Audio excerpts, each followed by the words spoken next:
Om Sai Ram, chapters 18 and 19.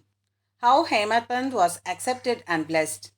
In the last two chapters, Hematpant described how a rich gentleman aspiring for quick Brahmagnana was treated by Baba, and now in these two chapters, he describes how Hematpant himself was accepted and blessed by Baba, how Baba encouraged good thoughts and fructified them, and gives his teachings regarding self improvement, slander, and remuneration for labor. Preliminary.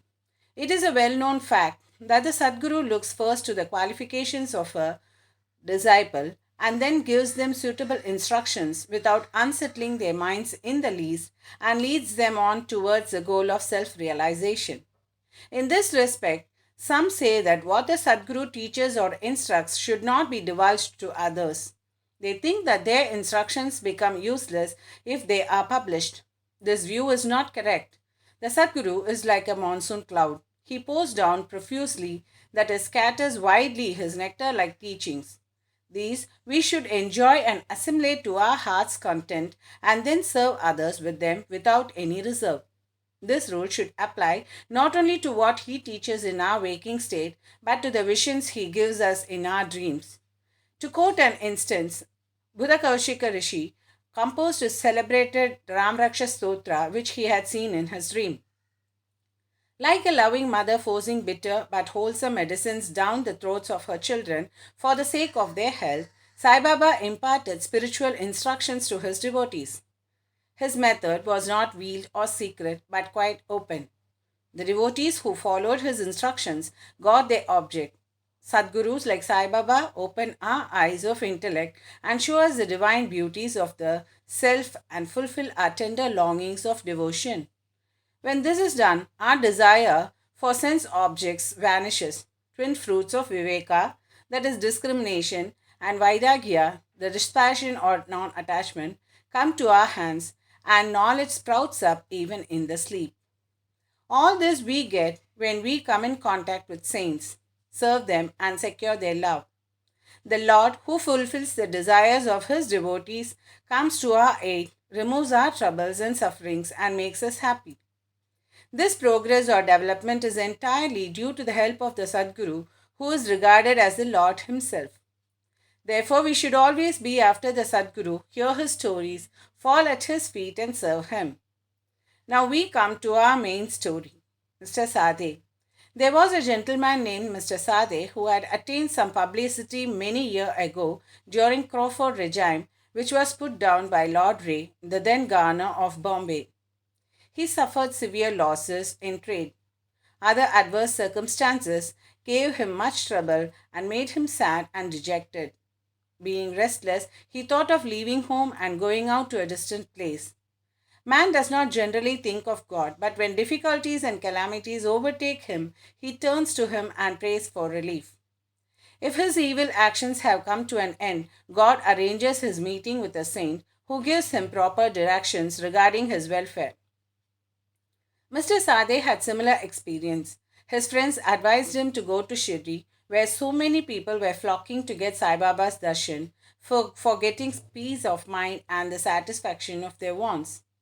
He liked the idea and at once came to Shirdi in 1917. Seeing Baba's form, which was like eternal Brahma, self luminous, spotless, and pure, his mind lost its restlessness and became calm and composed. He thought that it was the accumulation of merits in his former births that brought him to the holy feet of Baba. He was a man of strong will. He at once started to make a parayana of Guru Charitra. When the reading was finished in the Saptaha, Baba gave him a vision that night. It was to this effect Baba, with Guru Charitra in his hand, was explaining its contents to Mr. Sade, who was sitting in front and listening carefully. When he woke up, he remembered the dream and felt very happy. He thought that it was extremely kind of Baba, who awakens souls like this that are snoring in ignorance and makes them taste the nectar of Guru Charitra. Next day, he informed Kaga Sahib Dikshit of this vision and requested him to consult Sai Baba regarding its meaning or significance, whether one saptah, that is 1 week's reading, was sufficient or whether he should begin again. Kaga Sahib Dikshit, when got a suitable opportunity, asked Baba, Deva, what did you suggest to Mr. Sade by this vision? Whether he should stop or continue the Saptah? He is a simple devotee. His desire should be fulfilled and the vision explained to him, and he should be blessed. Then Baba replied, he should make one more saptah of the book. If the work be studied carefully, the devotee will become pure and will be benefited. The Lord will be pleased and will rescue him from the bondage of the mundane existence. At this time, Hemant Pant was present there. He was shampooing Baba's legs. When he heard Baba's words, he thought in his mind as follows: what? Mr. Sade read for a week only and got a reward, and I am reading it for 40 years with no result. His 7 day stay here becomes fruitful, while my 7 years stay goes for nothing. Like a chartak bird, I am ever waiting for the merciful cloud to pour its nectar on me and bless me with his instructions. No sooner did this thought cross his mind, Baba knew it then and there. It was the experience of the bhaktas that Baba read and understood all their thoughts, and that he suppressed the evil thoughts and encouraged the good ones. Reading Hemadban's mind, Baba at once asked him to get up, go to Shama, that is Madhavrao Deshpande, get from him rupees 15 as dakshina, sit and chit-chat with him for a while, and then return. Mercy dawned in Baba's mind, and so he issued this order. And who could disobey Baba's order? Hemant Band immediately left the masjid and came to Shama's house. He had just bathed and was wearing a dhota. He came out and asked Hemant Band, how is it that you are here now? It seems that you have come from the masjid. Why do you look so restless and dejected? Why are you alone? Please sit and rest while I shall do my worship and return.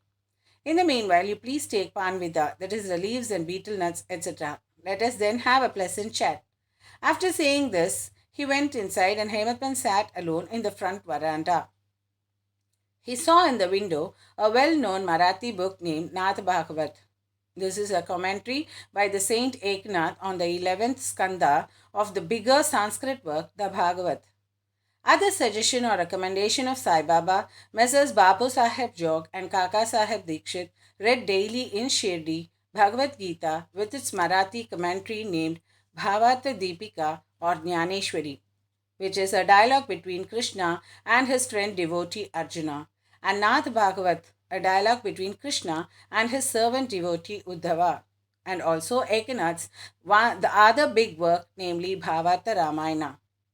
When devotees came to Baba and asked him certain questions, he sometimes answered them in part and asked them to go and listen to the readings of the above mentioned works, which are the main treatises of Bhagavata Dharma. When the devotees went and listened, they got full and satisfactory replies to their questions. Hemat Pant also used to read daily some portions of the book Nagara Bhagavat. That day he did not complete the daily portion of his reading, but had left unfinished in order to accompany certain devotees who were going to the masjid. When he took up the book from Shama's window and casually opened, he found to his surprise that the unfinished portion turned up. He thought that Baba sent him very kindly to Shama's house for enabling him to complete his daily reading. So he went through the unfinished portion and completed it. As soon as this was over, Shama, after doing his worship, came out and the following conversation took place between them.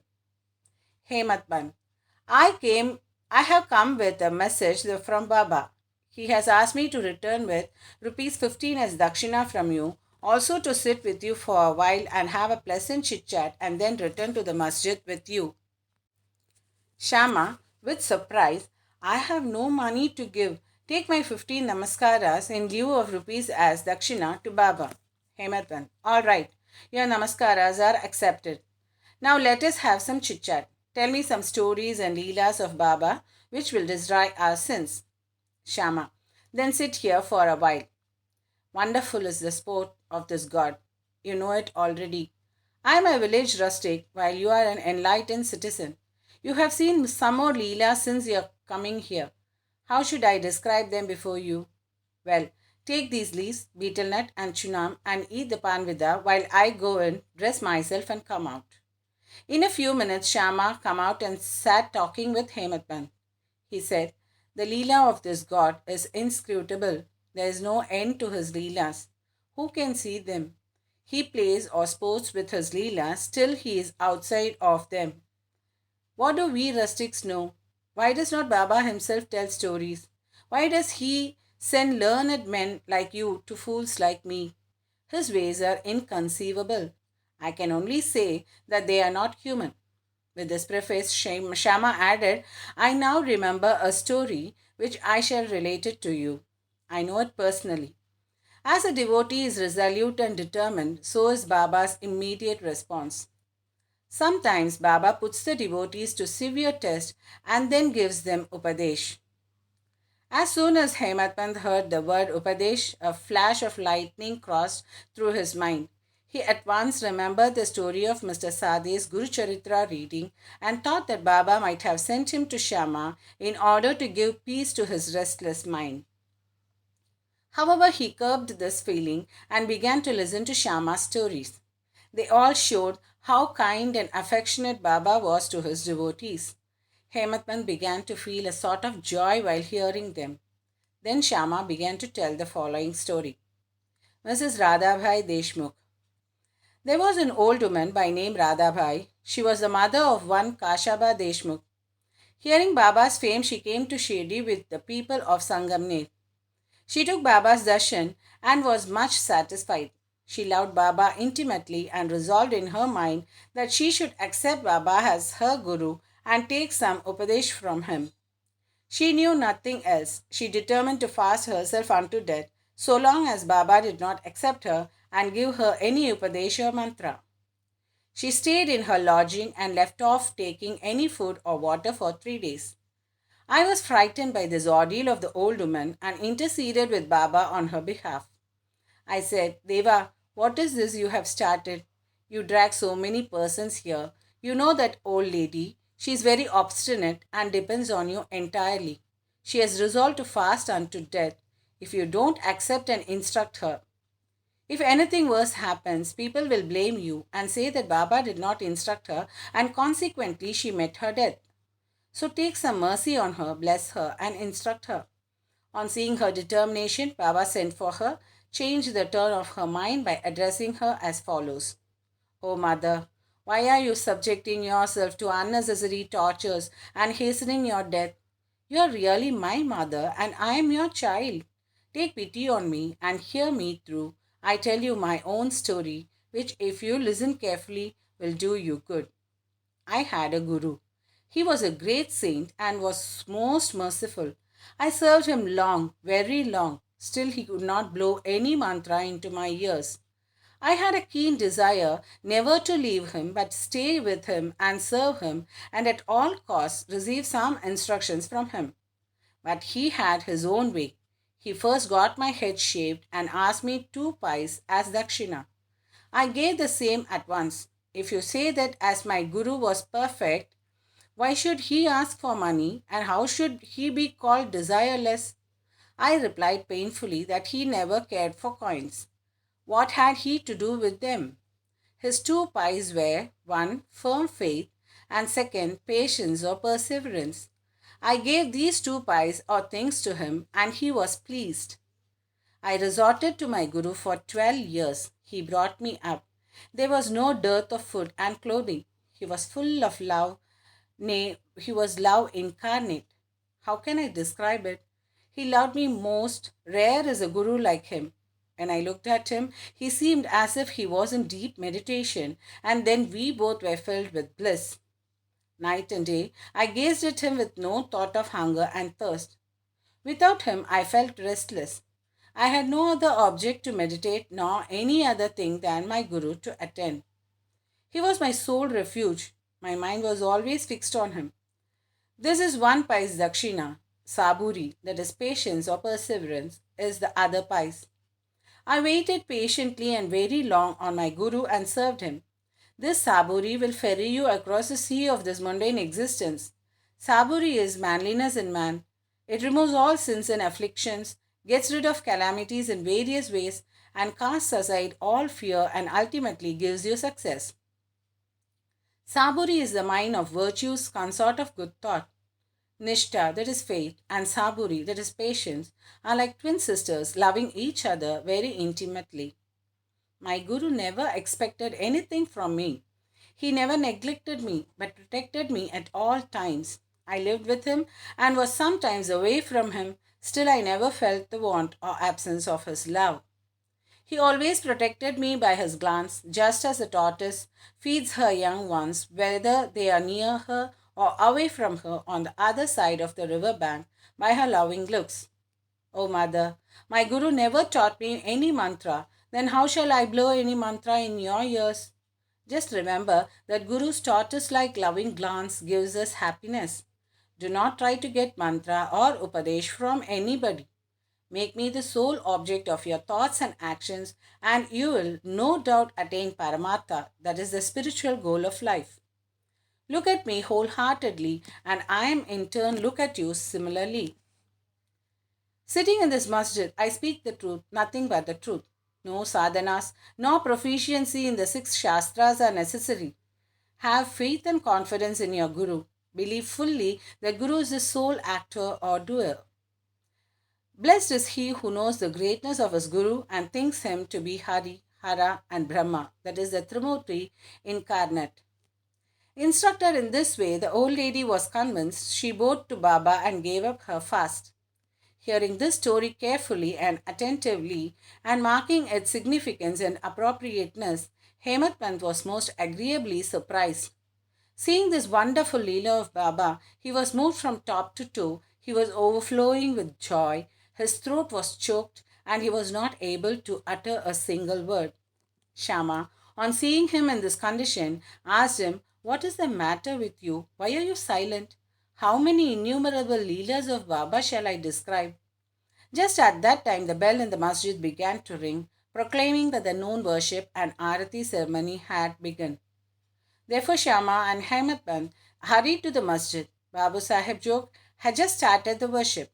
Women were up in the masjid and men were standing below in the open courtyard, and they were all loudly singing the arati in chorus to the accompaniment of drums. Shama went up, pulling Hematband with him.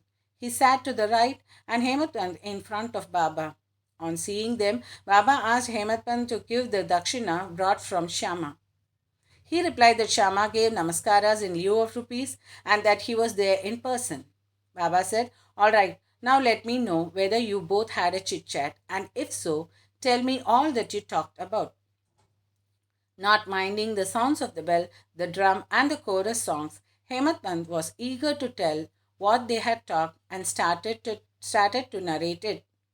Baba was also anxious to hear, and so he left the bolster and leaned forward. Hematpan said that all they could talk about was very pleasant and that especially the story of the old lady was most wonderful, and that on hearing it he thought that his Leela was inexplicable, and under the guise of that story he really blessed him. Baba then said, "Wonderful is the story. How were you blessed? I would like to know everything in detail from you, so tell me all about it." Then Hematban related in full the story which he had heard a little while before, and which had made a lasting impression on his mind. Hearing this, Baba was much pleased and asked him, "Did the story strike you, and did you catch its significance?" He replied, "Yes, Baba, the restlessness of my mind has vanished, and I have got true peace and rest and come to know the true path." Then Baba spoke as follows: "My method is quite unique. Remember well this one story, and it will be very useful. To get the knowledge of the self, dhyana, that is meditation, is necessary. If you practice it continuously, the vriddhis, that is the thought, will be pacified. Being quite desireless, you should meditate on the Lord who is in all the creatures, and when the mind is concentrated, the goal will be achieved. Meditate always on my formless nature, which is knowledge incarnate, consciousness, and bliss. If you cannot do this, meditate on my form from top to toe, as you see here night and day. As you go on doing this, your vrittis will concentrate on one point, and the distinction between the dhyana, that is the meditator, dhyata, the act of meditation, dhyaya, the meditated upon, will be lost, and the meditator will be one with the consciousness and be merged in the Brahman. The mother tortoise is on one bank of the river, and her young ones are on the other side. She gives neither milk nor warmth to them. Her mere glance gives them nutrition. The young ones do nothing but remember, that is, meditate upon their mother. The tortoise glances to the young ones a downpour of nectar, thus only source of sustenance and happiness. Similarly is the relationship between the Guru and the disciples. When Baba uttered these last words, the chorus of the Arati song stopped and all cried out loudly in one voice, "Victory be to our Satguru, Sai Maharaj, who is existence, knowledge, and bliss." Dear readers, let us imagine that we are at this time standing amongst the crowd in the masjid, and let us join them in this Jaya Jaya Kar. Om Sai Ram, Jai Sai Ram, Jai Jai Sai Ram. After the Arati ceremony was over, Prasad was distributed. Babu Sahib Jog advanced as usual and after saluting Baba, gave into his hand a handful of sugar candy. Baba pushed all this quantity into the hands of Hemant Band and said to him, "If you take this story to heart and remember it well, your state will be sweet as a sugar candy, all your desires will be fulfilled, and you will be happy." Hemant bowed before Baba and implored, "Do favor me like this. Bless and protect me always." Baba replied, "Hearing this story, meditate on it and assimilate its spirit. Then you will always remember and meditate on the Lord, who will manifest himself to you." Dear readers, Hemant got prasad of sugar candy then, and we now get the prasad of sugar candy or nectar of the story. Let us drink it to our heart's content, meditate on it and assimilate it, and be strong and happy by Baba's grace. Amen. Towards the end of the 19th chapter, Hemant Pant had dealt with some other matters which are given below. Baba's advice regarding our behavior. The following words of Baba are general and invaluable. If they are kept in mind and acted upon, they will always do you good. Unless there is some relationship or connection, nobody goes anywhere. If any men or creatures come to you, do not discourteously drive them away, but receive them well and treat them with due respect.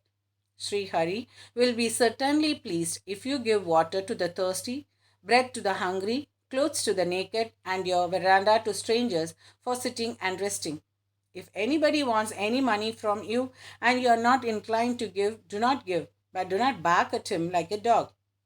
Let anybody speak hundreds of things against you. Do not resent by giving any bitter reply. If you always tolerate such things, you will certainly be happy. Let the world go topsy-turvy, you remain where you are. Standing or staying in your own place, look on calmly at the show of all things passing before you. Demolish the wall of difference that separates you from me, and then the road for our meeting will be clear and open. The sense of differentiation as I and thou is the barrier that keeps away the disciple from his master, and unless that is destroyed, the state of union or atonement is not possible. Allah Malik, that is, God is the sole proprietor, nobody else is our protector. His method of work is extraordinary, invaluable, and inscrutable. His will be done, and He will show us the way and satisfy our heart's desires. It is on account of Rinobandha, that is a former relationship, that we have come together. Let us love and serve each other, and be happy. He who attained the supreme goal of life is immortal and happy. All others merely exist, that is, live so long as they breathe. Encouraging good thoughts of fruition. It is interesting to note how Saibaba encouraged good thoughts. You have to surrender yourself completely to him with love and devotion, and there you will see how he helps you off and on in so many things. Some saint has said that when you get a good thought immediately after awakening from sleep, and if you develop the same afterwards during the day, your intellect will be unfolded and your mind will attain calmness. Hemant wanted to try this. On one Wednesday night before going to bed, he thought, tomorrow is Thursday, an auspicious day, and the place, namely Shirdi, is so holy. So let me pass the whole day in remembering and chanting the Ramanama, and then he slept. Next morning, when he got up, he remembered without any effort the name of Rama and was much pleased. He then, after finishing his morning duties, went to see Baba with flowers. When he left Dikshit's Vada and was just passing Bhuti's Vada, that is the present Samadhi Mandir, he heard a beautiful song that was being sung nicely by one Aurangabadkar in the masjid before Baba. The song was Guru Kripanjana Bhayo Mere Bhai, etc. by Eknath, in which he says that he got collyrium in the form of Guru's grace, which opened his vision and made him see Rama in and out, in sleep, dream, and waking state, and everywhere. There were so many songs, and why was this particularly chosen by Aurangabadkar, a devotee of Baba? Is this not a curious coincidence arranged by Baba to feed the determination of Hematman to sing unceasingly Ramanama during the day? All saints agree on and lay stress upon the efficacy of uttering Rama's name in fulfilling the ambitions of the bhaktas and in protecting and saving them from all calamities. Variety in Upadesh, slanderer condemned.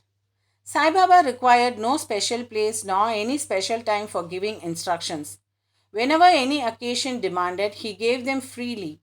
Once it so happened that a bhakta of Baba reviled another behind his back before other people. He, on leaving aside merits, he dwelt on the faults of his brother and spoke so sarcastically that his hearers were disgusted. Generally, we see that people have a tendency to scandalize others unnecessarily, and this brings on hatred and ill will. Saints see scandal in another light. They say that there are various ways of cleansing or removing dirt, that is, by means of earth, water, and soap, etc. But a scandal monger has got a way of his own. He removes the dirt, that is, the faults of others, by his tongue, so in a way of oblige the person whom he reviles, and for this he is to be thanked. Sai Baba had his own method of correcting the scandalmonger. He knew by his omniscience that slanderer had done, and when he met him at no near the Lendi, Baba pointed out to him a pig that was eating filth near the fence and said to him, "Behold how, with what relish it is gorging dung. Your conduct is similar. You go on revealing your own brethren to your heart's content. After performing many deeds of merit, you are born a man, and if you act like this, will Shirdi help you in any way?" Needless to say that the Bhakta took the lesson to his heart and went away. In this way, Baba went on giving instructions whenever necessary. If these are born in our minds and acted upon, the spiritual goal is not far. There is a proverb which says, "If there be my Hari, he will feed me on my cot." This proverb is only true in respect of food and clothing, but if anyone trusting in this sits quiet and does nothing in spiritual matters, he will be ruined. One has to exert himself to his utmost for attaining self realization. The more he endeavors, the better for him. Baba said that he was omnipresent, occupying land, air, country, world, light, and heaven, and that he was not limited. To remove the misunderstanding of those who thought that Baba was only his body, 3 cubits and a half in length, he incarnated himself in this form, and if any devotee meditated on him day and night with complete self surrender, he experienced a complete union that is without any difference with him, like sweetness and sugar, waves and sea, eye and its luster. He who wants to get rid of the cycle of births and deaths should lead a righteous life with his mind calm and composed. He should always engage himself in good actions, should do his duties and surrender himself, heart and soul, to him. He need not then be afraid of anything. He who trusts him entirely, hears and expounds his leelas, and does not think of anything else is sure to attain self realization. Baba asked many to remember his name and to surrender to him, but to those who wanted to know who they were, that is, who am I, inquiry, he advised Shravanam, that is to study, and Mananam, that is to meditation. To some, he advised remembering God's name, to others, hearing his Leelas, to some, worship of his feet, to others, reading and studying Adhyatma Ramayan, Jnaneshwari, and other sacred scriptures. Some he made sit near his feet, Some he sent to Kandoba's temple, and some he advised the repetition of the 1,000 names of Vishnu, and some the study of Chanda Yoga Upanishad and Gita. Chandogya Upanishad and Gita. There were no limit nor restriction to his instructions. To some he gave them in person, to others by visions and dreams. To one addicted to drink, he appeared in his dream, sat on his chest, pressed it, and left him after he gave a promise not to touch liquor any more. To some he explained some mantras like Guru Brahma in dreams. To some devotee who was practicing Hatha Yoga, he sent word that he should leave off Hatha Yoga practices, sit quietly and wait, that is Saburi. It is impossible to describe all his ways and methods. In ordinary worldly dealings, he set examples by his actions, one which is given below.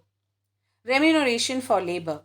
One day at noon, Baba came near Radhakrishna Mai's house and said, "Bring me a ladder." Some men brought it and set it against a house as directed by Baba. He climbed up on the roof of Vaman Gondkar's house, passed the roof of Radhakrishna Mai's house, and then got down from the other corner. What object Baba had, none could know. Radhakrishna Mai was at that time shivering with malaria. It may be to drive off that fever, that he may have gone there. Immediately after getting down, Baba paid rupees 2 to the persons who brought the ladder. Somebody asked Baba why he paid so much for this. He replied that nobody should take the labor of others in vain. The worker should be paid his dues promptly and liberally. Bow to Sri Sai, peace be to all. Om Sai Ram, Jai Sai Ram.